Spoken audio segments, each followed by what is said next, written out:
Welcome to the deep dive. So today we're talking about something huge happening, maybe a bit under the radar for some, the AI race, specifically between the US, Silicon Valley and China, driven hard by Beijing. Yeah, it's definitely not some future thing anymore, is it? No way. People talk about the AI arms race like it's coming, it's here now, and the stakes, they're massive. We're talking global power, influence, how our economies work, politics, really the future itself. Absolutely. It's about reshaping pretty much everything. So our goal today, our mission for this deep dive, is to get past the headlines, yeah. Understand what's really driving this kind of cold tech war. It's a really critical moment to unpack this. And what gets me is just how fast it's all accelerated. You've got these two giants, right? Yeah. Totally different starting points, totally different game plans for AI. And that rivalry is going to affect all of us, you're saying. Oh, for sure. A long shadow, definitely. Okay, so let's get into the how. How did we get here? How did the US and China become the AI superpowers? It feels like it happened overnight almost. Well, the last decade, maybe a bit more, has just been warp speed. In the U.S., it was, classic venture capital energy, plus amazing research coming out of universities. Right, the Googles, OpenAIs. Exactly. Google DeepMind, OpenAI, NVIDIA playing a huge part, Meta too. They were all pushing the envelope, funded by that VC ecosystem. It was fertile ground for just like rapid-fire innovation. So the American model, startups, private cash, move fast, see what works, that kind of vibe. Pretty much. Now China, completely different story. Yeah.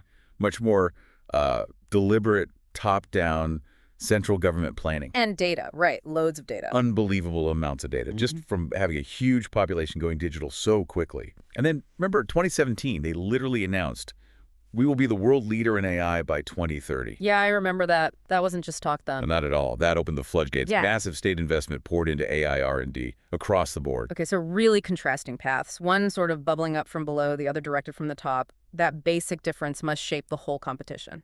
Absolutely. It affects what tech gets priority, the sort of underlying philosophy, and definitely how they project that AI power globally. Okay, let's drill down into the tech itself, the hardware. I keep hearing about semiconductors, specifically NVIDIA GPUs. Why are these chips such a big deal in AI? Right. Okay, so think about training something like ChatGPT or Baidu's Ernie bot over in China. These models are incredibly complex. They need, well, just enormous amounts of computing power. Okay. And training them involves doing millions, maybe billions of calculations all at the same time. Parallel processing, right? NVIDIA's GPUs, they were originally for graphics, but they happen to be perfect for this kind of parallel work.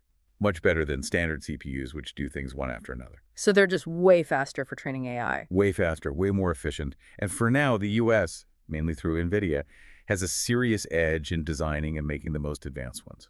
Got it. So the U.S. holds a key piece of the puzzle, and the strategy is basically stop China getting the best chips. Export bans. That's the core of it, yeah. The U.S. government has been tightening the screws, restricting exports of the really high-end semiconductors and the tools to make them, especially to Chinese companies, potentially linked to the military. The idea being to slow them down, particularly in AI that could be used militarily. Exactly. Slow down progress on the most advanced AI, the kind that needs these super powerful chips.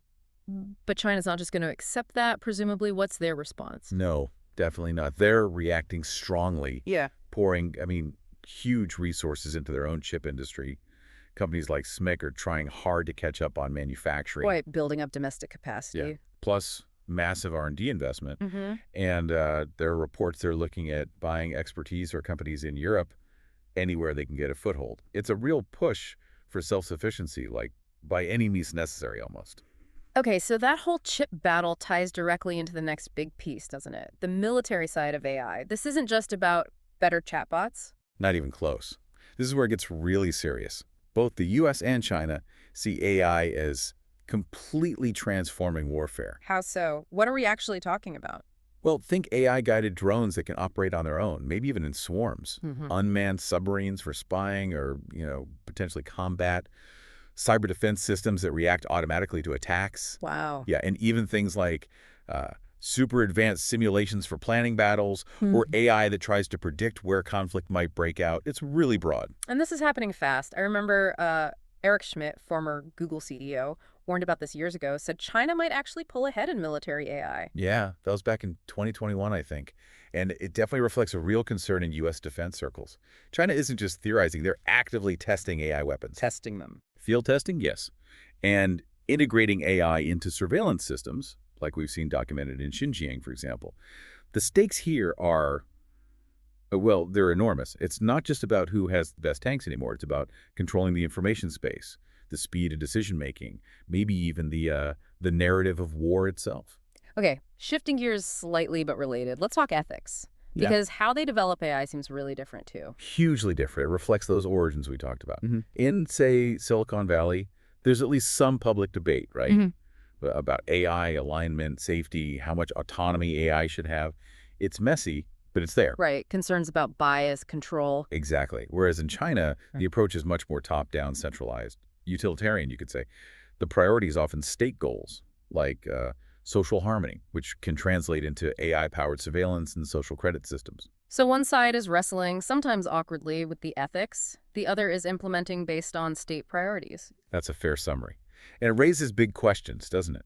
What happens when getting AI deployed fast matters more than thinking through the long-term consequences?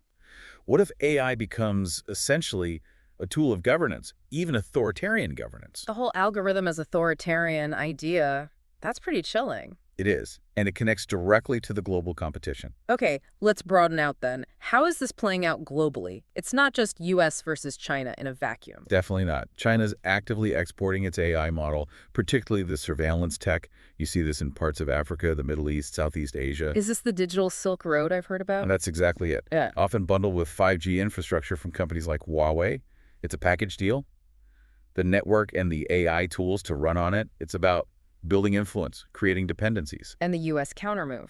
Trying to build alliances, rallying partners, mostly democracies like in Europe plus Japan, India, around concepts like trustworthy AI or responsible AI, setting standards, offering an alternative model based on shared values. But you mentioned pragmatism earlier. Will countries choose values over cheap, effective tech?